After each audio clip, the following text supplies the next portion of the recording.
I think today's video I want to talk about three big areas I'd be working on if I were a dirt late model racer or dirt modified racer right now. I think they're the three biggest areas that we can make improvements and find speed in. And I think it's the three big areas that have the most problems right now.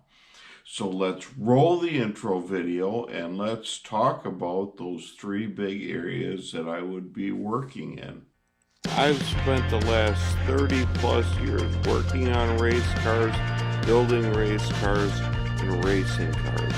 And I'm here to help you better understand racing technology.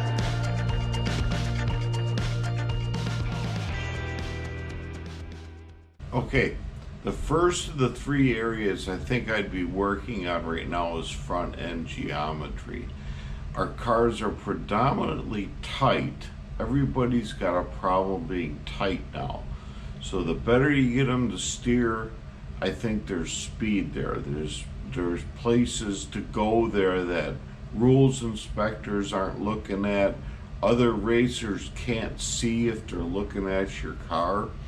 So that's probably the number one area I would be working on, working to learn the most about. Just do your research, watch videos, read books, do whatever you can do to get smart on front end geometry and start experimenting with it.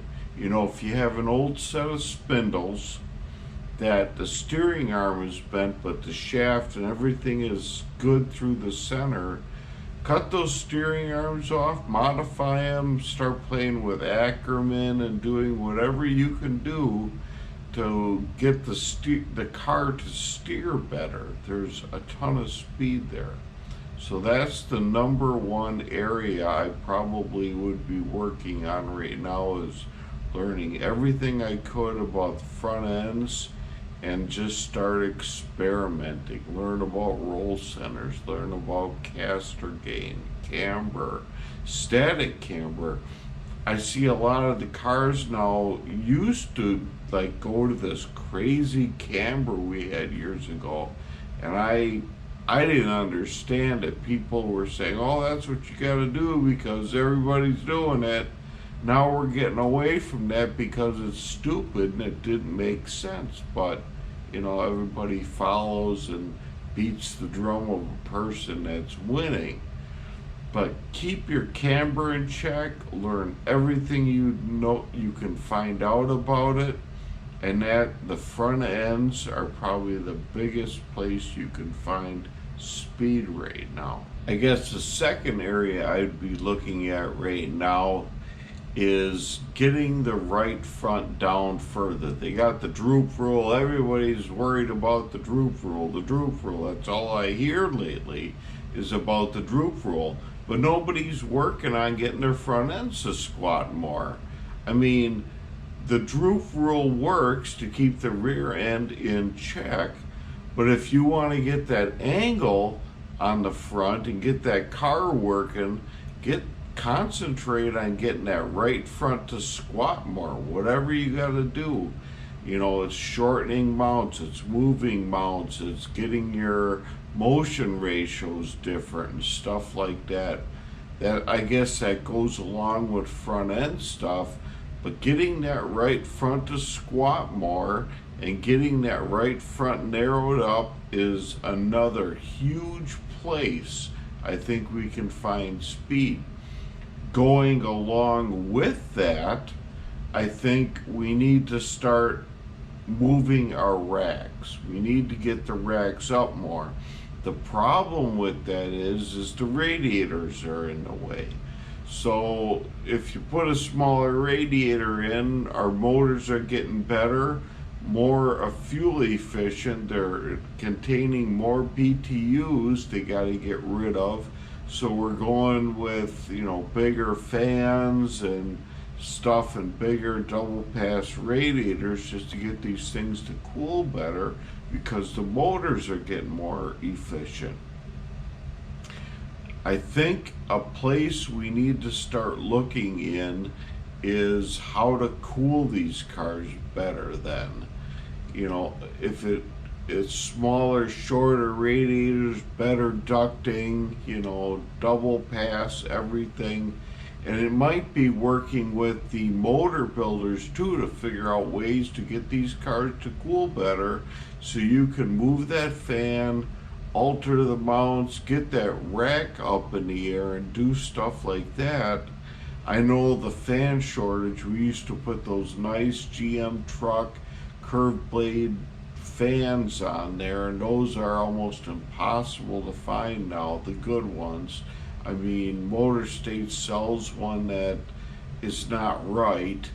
You need the old GM truck fans, and the way you can tell one is that the top of the blades are angled like that, are curved. So, I mean, if you look at a Motor State deal, the fan blades are just turned, probably at close to the same amount of degrees. But the way you can tell the best fans is that top of the fan blade is just angled like that, just a little bit. It's like a 19-inch fan, and it was put on early Chevy trucks, I believe, GMC truck, stuff like that. I mentioned before about getting the front end to float a little bit. And I saw it in Florida, and I still tell people about it, and I get a lot of resistance on it, is cutting your bumpers back or building your own bumpers for the front ends of your cars, and then putting a webbing of spring steel, almost hold that right front of the car up with spring steel and let that thing float a little bit. The more you can get that hinged, you hit the track instead of that thing going into a snap spin or a snap push or anything. That front end will ride up a little bit, and it'll actually, it will allow you to get the front end lower without maybe causing some of the problems with the nose dragging. You might be able to define that spring steel setup up there enough so you don't have a problem with the pushes and the loose snaps by hitting the front end on the ground. So I would concentrate on that also, as well as moving the racks up and everything else, getting the car to cool better, is getting that bumper and that nose so everything will flex there real nice. You don't want to cut it away too much so when you hit something, there's nothing there and it just KOs the bumper. But I think there's a way you can do it with enough spring steel to let that right front float some. The third place I'd be looking right now is in springs and getting that front end to squat naturally without having to put a ton of rebound into the shocks. The less rebound you can put into that right front shock, and you can get that rebound actually working with the tire to maintain traction, the car will steer better. So I would be working a lot with springs and spring rubbers and bump stops and the little dive springs that you can put in the front end, different combinations of tops and bottoms. I think the top and bottom thing is kind of crazy now. I saw one suggested sheet where our bottoms are getting up around the 600 and 700 pound range on the right front. And I'm thinking that that might be a little too stiff to actually, I guess, keep traction in the tire. I would like to see the bottoms, closer to 550, but the 600 and 700 will put a lot of traction back into the left rear. The problem when you bump up to a 600 and 700 pound spring on the bottom is, in order to get that thing to dive, you need to put a softer top. So your overall spring rate there is soft. That's the idea. You should be able to shake that car that car falls up there and just stays up there almost kind of naturally. The bigger the bottom spring is, the softer the top spring has to be. You can't keep stacking a 200 on top of a 5, 6, 700 and expect that car to fall at the same rate as a 2/5. Something's got to give there. But I think it's real important to get that car to fall up on a right front instead of having to force it real hard. I saw something interesting yesterday. Years ago, we used to kind of play with the softness of the right front spring, and the car I was working on, they always used to step on the front. They could gauge how soft that right front is with the compression of the shock and the spring and everything by just how it snapped. Yesterday's the first day I really actually paid attention to it a long time, but we're getting this left rear with the preload and the good left rear head shocks like I talked about in the last video. We're getting so good with that I almost saw when you step on the front end of a car, the back left rear pops faster than the front end compresses. So that's one area I think we need to kind of keep an eye on. I think they should actually roll kind of together. Your left rear pops, your front end falls, and everything happens naturally. Another interesting point is we get so high with the left rear of the cars now that something's going to give unless you start pushing that front end down further. Think about this as your car. Your left rear is here, your right front here. Your left front pops, or your left rear pops up a lot, and your right front doesn't sink enough. What's going to happen? You're going to start pulling your left front off the ground and lose steering ability, or you're going to start pulling your right rear off the ground and lose some of your traction. So there almost has to be a relationship to how far the left rear pops and how much the right front collapses. There's got to be, it's got to pivot about the same, or your other two corners are going to suffer. So keep an eye on that. Go step on the front end of your car and watch the relationship between the left rear popping and the right front getting down. I think they should happen about evenly. The car should be like almost like a teeter-totter. You have to get the right front compressed enough to keep that left front digging and helping that car turn the radius of the corner.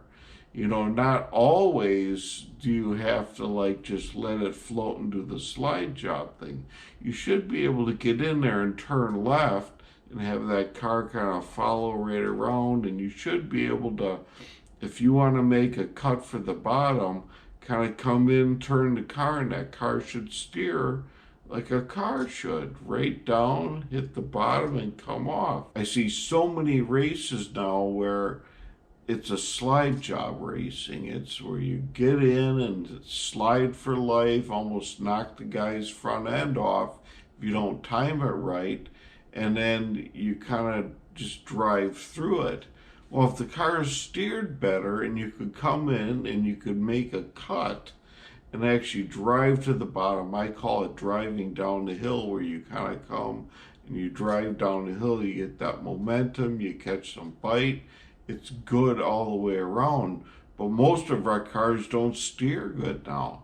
So you come in, you drive it in, it drifts up, you might knock the guy's front end off, and you drive off the corner, hopefully making a pass looking like a hero.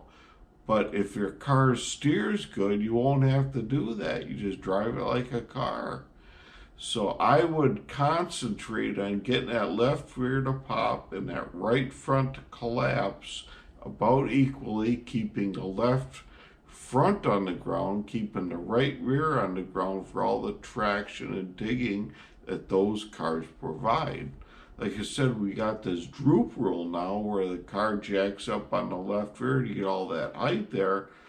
but it's a beam axle in the back. So the more the left rear jacks up, unless you can get that right front down to pull that right side down, your right rear tire is suffering there. So I think that's all areas you kind of gotta focus on when you're playing with the springs and everything else. That's my third area I think I would be concentrating on right now. A little bonus tip, and I don't know if they're legal in late models, maybe they are in mods, who knows what the rules are anymore. This is just getting absolutely crazy, stupid with these suspension rules that these idiots are coming up with. But I would look into, if it's legal, Z-linking the right rear. We used to do it years ago with a Z-link on the bird cage, taking some of that motion ratio out of it, so it's closer to a standard spring motion ratio without all that indexing compression on the right rear. Used to work good back in like the early 2000s, late 90s, early 2000s. Guys were doing it, and it was real good to take that spring indexing out. All you do is you want it all figured out, so at ride height, all you gotta do is flop that top rod to the back mount, so you get like a Z setup there instead of your typical 4-link setup there. It's something to think about if it's legal where you race. So let's go over to the drawing board now, and let's see if I can come up with some illustrations or some drawings and some different stuff to better illustrate what I was talking about today. Okay, this is your typical Z-Link setup if I didn't explain it good enough in my talking video. You got your right rear lower rod, maybe it's 2 or 3 holes downhill, uphill, whatever.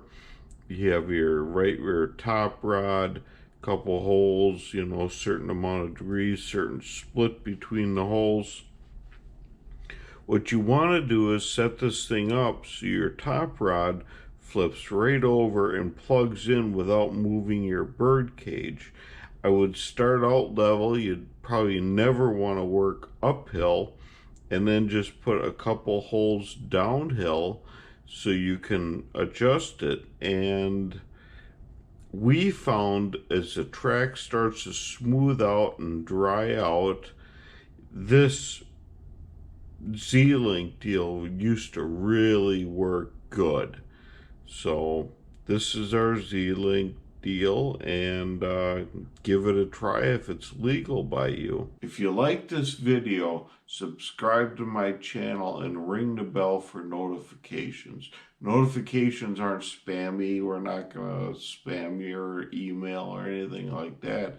It's just a little indicator that when you go over to YouTube, it says that I have a video available to watch. It'll help up my channel, and it might make it a little easier for you too. So subscribe to my channel, ring the bell for notifications. Have a great day, and I'll see you in the next video.